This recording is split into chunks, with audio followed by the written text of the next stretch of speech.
check out this next video. Put in the comment section what you think about this video. Let me know your thoughts. Enjoy. House Republicans are just days away from causing an unnecessary and avoidable government shutdown. And breaking news around House Majority Leader Kevin McCarthy, who is now threatening members of his own party. Plus, pitiful priorities. I'll speak with Congressman Jimmy Gomez of the House Oversight Committee as the GOP focuses on impeachment instead of keeping the government open. And later on, new obstruction allegations. What a former aide says Donald Trump told her just as the classified documents investigation was heating up. I'm Charles Coleman Jr., in for Ayman Moyaldeen. Let's get started. We've got a lot to talk about. But first, breaking news. Time is running out. We're just 7 days away from a government shutdown, and most House Republicans are nowhere to be found. Literally. They've left Washington to go home with no resolution in sight. Now, on Thursday, for the second time this week, House Republicans failed to start a debate on a bill to fund the Defense Department after 5 far-right members of Speaker McCarthy's own caucus blocked the measure and demanded additional spending cuts. This marks yet another embarrassing moment for McCarthy, with the defeated leader telling members to go home, canceling all votes for the weekend. Now, on Friday, McCarthy told reporters that the next vote will likely be held on Tuesday, this time to take up a rule of a series of appropriations known as a minibus. He said he believes they've made progress with the conservative holdouts, but we've heard that kind of optimism from the speaker before, and look where it's gotten us. Pretty much nowhere. In breaking news just a few hours ago, NBC News got word that House Republicans held a conference-wide call where McCarthy told hardliners in his caucus that, quote, now is not the time to work against him. Well, when is? For weeks, House Republicans have been infighting, and that infighting has paralyzed the House, preventing them from passing a short-term funding bill, which is necessary to keep the government's doors open beyond September 30th, when the funding is set to run out. This looming shutdown has most Americans on edge. In fact, according to a new survey, more than half of voters say a shutdown of the federal government would affect them personally, with 68% of those saying that the threat of a government shutdown decreases their trust in how we run our government institutions. This is no question who would bear the responsibility for that lost trust. As Bill Scher points out in a new piece for Washington Monthly, if the GOP fails to avert a shutdown, they'll be, quote, be wearing the proverbial dunce cap. Ouch. Scher goes on to write, quote, there should be no confusion about who is to blame. The Republican extremists who are okay with furloughing meat inspectors and the speaker too afraid of losing his job to put them in their place swiftly, end quote. But don't just take Scher's word for it. Here's what Republican Congressman and bastion of civility, Matt Gaetz, told a reporter this week, pinning a shutdown on one man and one man alone. Quote, we will have a government shutdown, and it is absolutely Speaker McCarthy's fault. We cannot blame Joe Biden for not having moved our individual spending bills. We cannot blame House Democrats. We can't even blame Chuck Schumer in the Senate, end quote. Now, if you're like me, you probably did not have agreeing with Matt Gaetz on your weekly bingo card. Trust me, I'm just as surprised as anyone out there. But the truth is the truth. And with that, let's get started with our Saturday night panel.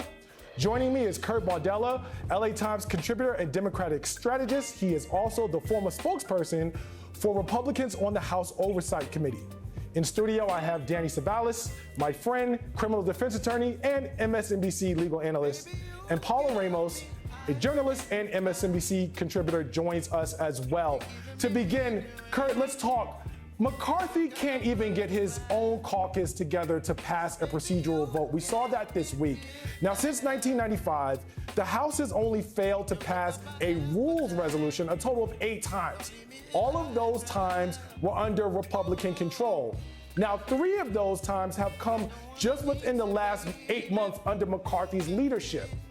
Why does he keep embarrassing himself publicly like this?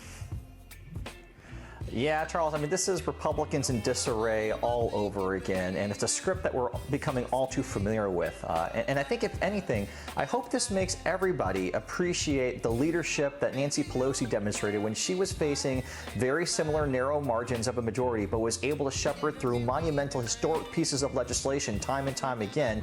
She was able to keep her caucus in line because she actually possessed legitimate leadership skills. Kevin McCarthy's just a leader in name only. He's just a speaker in name only. He's not in charge of this caucus. They just run roughshod over him, and he's created a dynamic where he has allowed the most extreme lunatic, conspiracy-driven fringe morons in his conference dictate the entire fate of the floor of the House of Representatives. And that is one of the most abject failures of leadership I think that we've ever seen in the history of the United States Congress. I can't imagine other Republicans back in the day, whether it was people like Tom DeLay, whether it was people even like Newt Gingrich, putting up with this type of insubordination, lunacy, and strategic moronic, playbook that the Matt Gaetzes of the world are trying to perpetrate on the House. It's a losing hand. Everybody knows it. McCarthy is just a neutered speaker right now, and it does ask the question, how much longer is he going to continue allowing himself to be humiliated?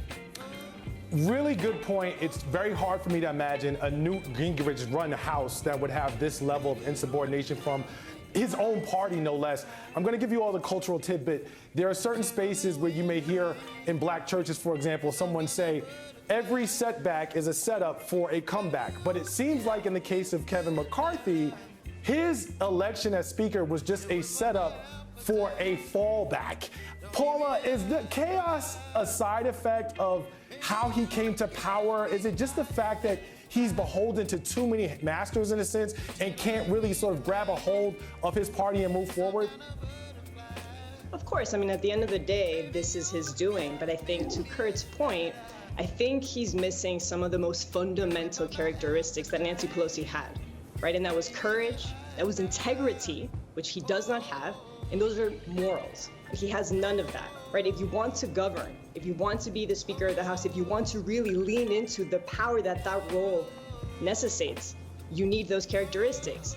The only reason we are where we are is because he himself emboldened the MAGA Republicans. He gave them that power. And why? Because he himself wanted power. And the question is, he doesn't even have power.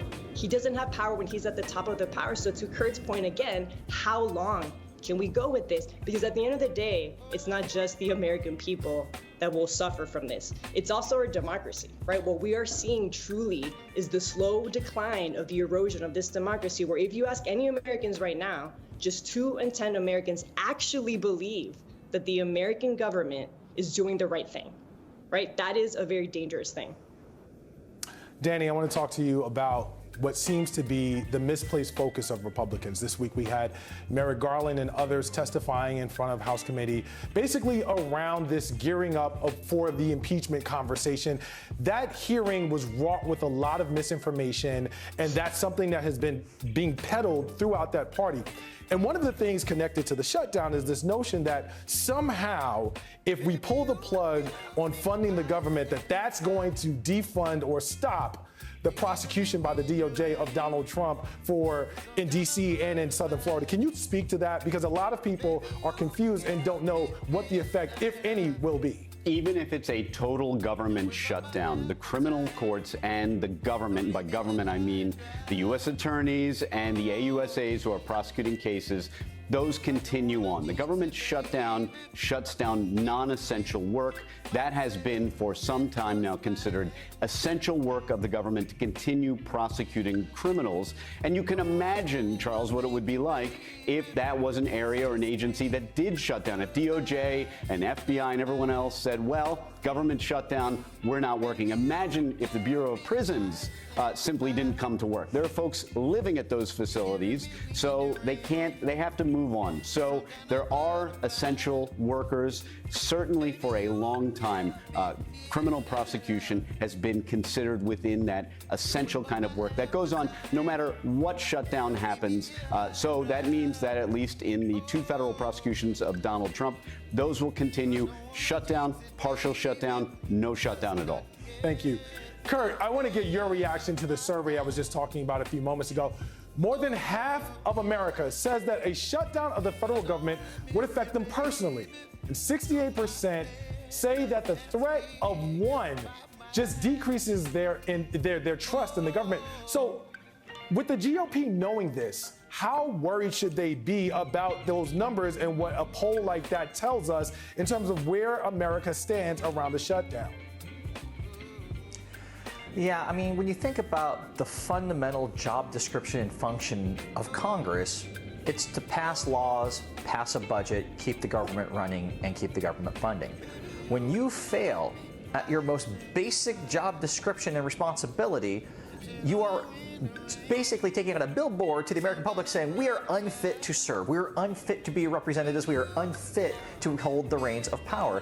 Oh, and at the same time somehow you find the time to hold a bogus impeachment proceeding and taxpayer-funded witch hunts targeting your political adversaries and the Biden family. It's irreconcilable. You can't say on one hand we're doing the people's work by prosecuting Joe Biden, but we also are going to shut down the government because we can't even get a majority of our own conference together on the same side to do the basic perfunctory job description of the United States House of Representatives. There's no reason why anyone in America should have confidence in this Republican majority if they allow a shutdown to happen.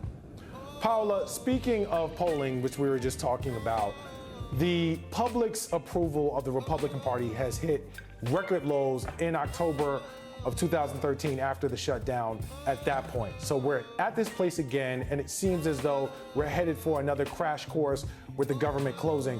Why is it, do you think, that some of these Republicans actually believe that a shutdown would be to their benefit politically? Help me understand that, because all the signs of what we know before says that when this happens, the polls go down.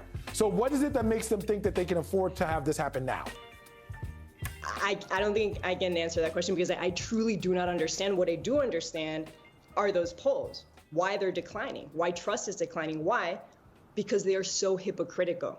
Let's just take what's happening at the southern border, right? This is an issue that Republicans claim that they care so much about. If the government shuts down, the U.S. southern border will effectively be less safe. Right, as we're talking right now, there is a massive humanitarian crisis happening there. 7,000 migrants are apprehended every single day.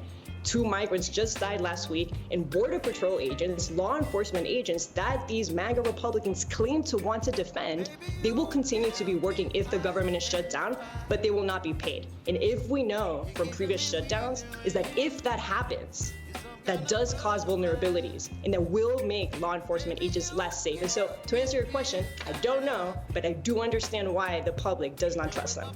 Danny, you and I talk nuts and bolts a lot when it comes to indictments and what this means and what this motion signifies. I want to talk theory really quickly. So there's all this information being put out about the DOJ, about it being Biden's DOJ, and about how that's moving. Is there any concern, as lawyers who practice in this space, that by vilifying the DOJ, that there's the potential through this misinformation campaign to decrease public confidence in our legal system, in our criminal justice system, in the people who are responsible for holding accountable folks who do wrong? Yeah, criminal defense attorneys have been criticizing the DOJ since time immemorial. It's something that happens. It is something that Trump, for example, seems to have a lot more chutzpah to do. He's a lot more fearless than I would be. I have plenty of criticisms. I don't voice them like that, and I hope that mine are more substantive than Donald Trump's. His idea that the DOJ is a puppet of a president is just not how the DOJ works. When you think of the cabinet, members of the cabinet, DOJ, the Attorney General, is different from other members of the cabinet because he, as an attorney, as the head of the Justice Department, exercises his own discretion. Now, is there some degree of alliance in that they work together and they know each other and Merrick Garland serves at the pleasure of the president? Sure. But DOJ is an independent agency. So, Charles, as much as I criticize AUSAs who prosecute my cases, I understand that they act independently. And if they are loyal to anything, they are loyal not to the president, but to the system itself. They are all, and I think you probably would agree with me, when you deal with AUSAs in your cases, they are loyal to, they believe in the system, they believe in the justice system, irrespective of who's sitting in the White House. Well, as a former prosecutor, this is criticism that I do not miss. Paola Ramos, thank you so much. Kurt and Danny, stick around. You guys are staying with me. We'll come back to you later in the hour, but after the break, I'll be speaking with Congressman Jimmy Gomez about Republicans being more focused on their evidence-free impeachment inquiry than they are in keeping Charles Coleman Jr. in for AYMAN tonight. Now, the government can shut down in just 7 days and 4 hours. And Republicans are laser focused not on keeping the doors of the government open, but rather on expanding their evidence-free impeachment inquiry into President Joe Biden. In fact, just 2 days before a possible shutdown, the House Oversight Committee is scheduled to hold its first hearing related to that very inquiry. And there's some new reporting that suggests some Republicans already fear the committee's handling of that matter before we've even had that hearing. According to Axios, colleagues of Chairman James Comer have become so fed up with his exaggerations and distortions about that investigation that they're worried about him being the public face of the inquiry. They're praying he will adopt a much more measured approach. Joining me now is Democratic Congressman Jimmy Gomez of California. He's a member of that very House Oversight Committee. So glad to have you here with us, Congressman. Let's start talking about what we have to look forward to going forward. What do you think should be made of Republicans who appear more concerned about this inquiry than they are the actual shutdown of the House? Well, they're just demonstrating what they've demonstrated for the past 9 months. Is that because they can't govern, they just put out wild conspiracy theories that have no basis in fact. For the past 9 months, they've had zero evidence that shows that President Biden has done anything wrong or broken anything law. So they keep going back to that same one over and over and over again. And that's because they can't even keep the government open. So that should tell you what they're about. They're not delivering for the American people. Next week, not only will the government shut down, we also have a child care cliff that's going to leave millions of Americans without child care. That's a big deal. That can impact people's ability to take their kids to child care, to get to work, to get to school. And it's going to have a ripple effect that is going to impact every state, not just the blue states, but every single state. So it just shows that they have no interest of doing the people's work. They're interested in delivering for the former president of the United States, Donald J. Trump. Congressman Gomez, we're having a few audio issues, but we appreciate you staying with us. We're going to try to make this as smooth as we can for our audience out there. I want to talk for a moment about your colleague, James Comer. It seems as though there are some Republicans who are very concerned about the way that he is sort of overselling the case against the president, and there is a concern within that party that these exaggerations could ultimately come back to bite the party politically. How much of that should be an issue for the country? And then also, with this wave of misinformation sort of carrying the day, what is it that we can do to fight back and make this picture clearer about what has and has not going on with respect to this administration and the alleged Biden crime family that they keep trying to advance? Yeah, one of the things we've seen when it comes to Comer is that he throws out some wild accusations and then he has to go back and apologize. So the Republicans should be very concerned that he is going to continue doing that kind of performance. He's going to say one thing and then he's going to have to apologize for it.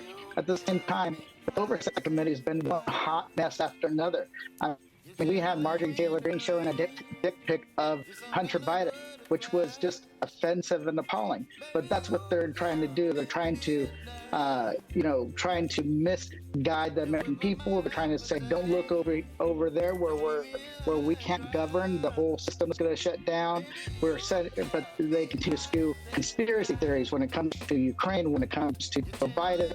And here's the thing: there is zero evidence implicating Joe Biden committed any sort of crime. Plain and simple. They have nothing, and they're going to continue to have nothing. Yes, I appreciate your reference to the pic seen around the House. Congressman Gomez, I just want to ask you flat out, let's just call it what it is and find out the truth. From your perspective, at this moment, how likely is it that the government avoids shutting down in just over 7 days? I think it's not very likely that the Republicans are going to be able to get their act together and keep the government open. They will most likely have a shutdown. We hope that it's not for a very long period of time, and we hope that they can get the books this impacts everybody. This impacts, like I said, people who have kids because of the childcare cliff. This impacts potentially 800,000 civilians that work in the military. This is going to have a ripple effect for a lot of our services. So we don't want to see that. We don't want to see the fact that people are not going to be able to get their passports, or not going to be able to see government function. Because when that happens, you undermine the people's faith that Congress can do their job. But maybe that's what the Republicans want to do. They want to continue eroding the American people's faith, not only in our Congress, but our system of government in itself. Congressman Jimmy Gomez, thank you so much for your time. After the break, bombshell revelations in the Trump classified documents case. Did prosecutors just find their star witness? Stay tuned, you are watching. Welcome back. You're watching AYMAN on MSNBC. I'm Charles Coleman Jr. in for AYMAN tonight. The investigation into Donald Trump's mishandling of classified documents has now been rocked with a new bombshell with revelations from someone very close to the former president. Molly Michael, a former assistant to Donald Trump, has reportedly informed investigators that the ex-president told her that she should say she didn't know anything about the boxes containing classified documents that he had stashed at Mar-a-Lago after leaving the White House. According to Michael, Trump told her, quote, "You don't know anything about the boxes," unquote. When he learned federal investigators wanted to talk to her, that's what he said. This is, as originally reported by ABC News, Trump also repeatedly wrote to-do lists for Michael on documents from the White House that were marked as classified, including note cards that were used to brief him for phone calls with foreign leaders or other international related matters. To discuss this, let's bring back Kurt Bardella and Danny Savalas. Also joining me is Rena Shah, former Republican and founder of Relax Strategies. Danny, so what Ms. Michaels is describing, it's really unbelievable, but it also seems like a textbook case of obstruction. Am I missing something? How significant of a revelation is this? As to all these Trump indictments, you often hear people say, well, wait until his co-defendants turn on him. Wait until his co-defendant, Walt Nauta, in the documents case, cooperates with the government and comes in and testifies against Trump. Look, the government would probably be happy to hear from Walt Nauta, but they did not indict Donald Trump planning on needing Walt Nauta to turn on Donald Trump. Far more useful to them are people like Molly Michael, because she has appears to be zero criminal exposure whatsoever. The government loves people like that who come in and talk to them. And I always believe, and I think many folks would agree, I think you might agree with me, Charles, that when these people in Trump's orbit, when Trump got indicted, there were a lot of people that were in the administration that were people that just were doing their job, and they don't want to get in trouble. They may not have done anything criminal, and these are the kind of people that probably rushed to the government to say, whoa, whoa, whoa, if you're looking into this, I'll tell you everything you want to know. And apparently, according to reports, that's exactly what Molly Michael did. She came into her desk, saw some things the government missed, and reportedly said, hey, you guys missed something. Here's everything you need. These are witnesses that the government likes even more than cooperators, because cooperators have criminal exposure, and they know they're going to get skewered on the stand. Somebody with no criminal exposure, like Molly Michael, is a fantastic witness for the government, because she's there. The government will put her on the stand and essentially paint her as someone who's there out of the goodness of their heart and not because they're cooperating for some deal on sentencing down the road. Rena, what we're learning now really could mean that Molly Michael becomes the prosecution's star witness. I want you to think back for a moment about what we saw with the January 6th commission in front of the House and the testimony of Cassidy Hutchinson. Are we looking at another situation where this relatively unknown figure could potentially become a household name for essentially talking about, within proximity, what she learned being around Donald Trump? What you described is not too far-fetched. Cassidy Hutchinson has a book coming out, and the reality is this, is that you could go on and tell your story and be construed as somebody that is really standing up for the country, doing the right thing. But we all know what MAGA's going to say about this, right? They're going to say that these people were part of a deep state, and now they are part of the conspiracy to take down the former president of the United States because they don't like him anymore, and he's not useful anymore to them. And so what I say about this moment is we ought to be careful, because this is still somebody that was part of Trump's orbit and is coming out now and, of course, pointing out these more than discrepancies. She is doing something that ought to be done. And as somebody that believes in the law taking good people to do the right thing, yeah, this is a moment that should be celebrated. But also what I saw that happened with the select committee is that people went on to not only villainize these figures that came forth and offered what they knew. Thank you for watching. I hope you enjoyed that video. Please remember to support me, follow me, like, share, and subscribe. I'll see you on the next video. One love.